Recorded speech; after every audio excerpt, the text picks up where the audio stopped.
Price Lord. Meditation, தியானம் அப்படின்னு சொன்னால் இன்றைக்கும் அதுக்கு மிகப்பெரிய ஒரு ட்ரெண்டிங் ஃபேக்டராக தான் இருக்குது அப்படின்னு சொல்லலாம்.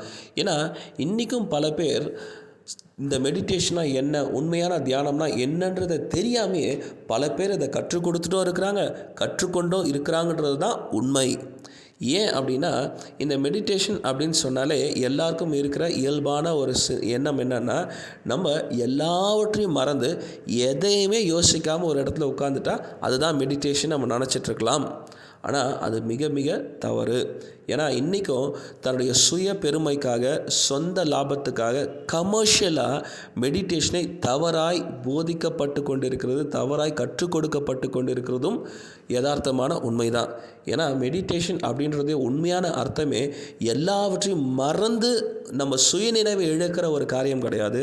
நம்ம ரொம்ப ஃபோக்கஸ்டாக முழு சுயநினைவோடு கூட, முழு ஈடுபாடோடு கூட ஒரு காரியத்தை செய்வது தான் உண்மையான மெடிடேஷன், உண்மையான தியானத்துக்கான அர்த்தம். இதை நான் சங்ககால சித்தருடைய நீங்கள் தியானத்தை எல்லாம் கொஞ்சம் நீங்கள் படித்து ஆராய்ந்து பார்ப்பீங்கன்னு சொன்னால் அது ரொம்ப க்ளீனாக புரியும். ஏன் அப்படின்னா, அவர்கள் தன்னுடைய சுயத்தை, தன்னுடைய பெருமையை உயர்த்தாமல் என்னை உண்டாக்கின கடவுளை பற்றி நான் இன்னும் அதிகமாக அவரை தெரிஞ்சுக்கணும், புரிஞ்சுக்கணுன்றதுக்காக, அந்த ஒரே ஒரு நோக்கத்திற்காக கம்ப்ளீட்டாக அவங்க ஒரு இடத்துல உட்கார்ந்து இந்த உலகத்தில் இருக்கிற நன்மையோ தீமையோ, சத்தமோ ஸ்மெல்லோ, சாப்பாடோ, சொந்த விருப்பமோ வெறுப்போ, வெயிலோ குளிரோ மழையோ எதுவுமே தன்னை பாதிக்காமல் நான் கடவுளுடைய சிந்தனையில் மட்டும், கடவுளை குறித்ததான சிந்தனையில் மட்டும் ஒரு இடத்துல அமர்ந்து நான் அவரை புரிந்து கொள்கிற வரைக்கும் நான் விடமாட்டேன்னு ஃபோக்கஸ்டாக ஒரு விஷயத்தை செய்கிறாங்கல்ல, அது பேர் தான் தியானமே இருந்துச்சு. தவிர அவங்க யாருன்னு கம்ப்ளீட்டாக மறந்து ஒரு என்ன சொல்கிறது, உயிருள்ள பிணமாய் ஒரு கோமா பேஷண்ட் மாதிரி உட்கார்றது உண்மையான மெடிடேஷன் கிடையாது. ரைட்? அதை நம்ம புரிந்து கொள்வது ரொம்ப ரொம்ப அவசியம். அப்போ மெடிடேஷன் அப்படின்றது எந்த ஒரு விஷயத்தை நம்ம கம்ப்ளீட்டாக ஃபுல் ஃபோக்கஸ்டாக முழு ஈடுபாடோடு செய்கிறோமோ அதுதான் உண்மையான தியான நிலை. உதாரணத்துக்கு நீங்கள் சமைச்சு முடிச்சதுக்கப்புறம் எத்தனை பேருக்கு நான் உப்பு போட்டேனா இல்லையான்ற டவுட் வருதோ அவங்க யாருமே முழு தியான நிலையில் முழு ஈடுபாடோடு கூட அந்த சமையலை செய்யலன்னு தான் அர்த்தம்.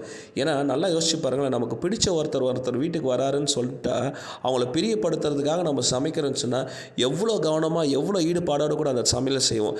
ஏன் நம்ம டிவி பார்த்துட்டே இருந்தால் கூட, நம்ம யாராவது திடீர்னு நடுவில் ஃபோன் பண்ணாலும் இல்லைனா கூப்பிட்டாலும் பேசினா கூட நம்ம ஸ்டவ்வில் கிளாக்கே பார்க்காம நான் வச்சு 5 நிமிஷம் ஆச்சு அதை ஆஃப் பண்ணணும், சிம் பண்ணுறது நமக்கு ரொம்ப கரெக்டாக தெரியும்.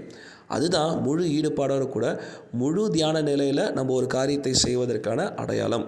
இதை தான் வேதத்தில் சங்கீதம் 1:2 கர்த்தருடைய வேதத்தில் பிரியமாக இருந்து இரவும் பகலும் அவருடைய வேதத்தில் தியானமாக இருக்கிற மனுஷன் பாக்கியவான்.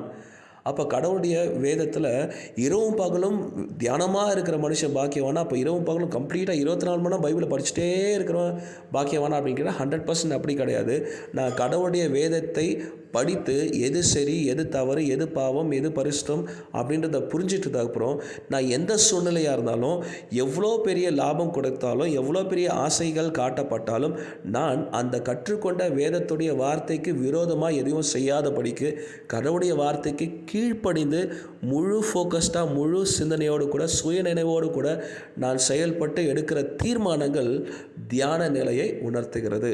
அப்போ எந்த மனுஷன் ஒருத்தன் இரவும் பகலுமாய் கர்த்தருடைய வேதத்தில் தியானமாக இருந்து அவருடைய வார்த்தைக்கு எல்லா சூழ்நிலையும் எல்லா நேரத்திலும் கீழ்ப்படிந்து நடக்கிறானோ அவன் பாக்கியவான் என்று சொல்லி நம்ம புரிந்து கொள்ள வேண்டியது ரொம்ப ரொம்ப அவசியம். உண்மையான தியானத்தையும் உண்மையான பாக்கியத்தையும் பெற்றுக்கொண்டவர்களாய், ஆசீர்வதிக்கப்பட்டவர்களாய் இருப்போம். Thank you and God bless you.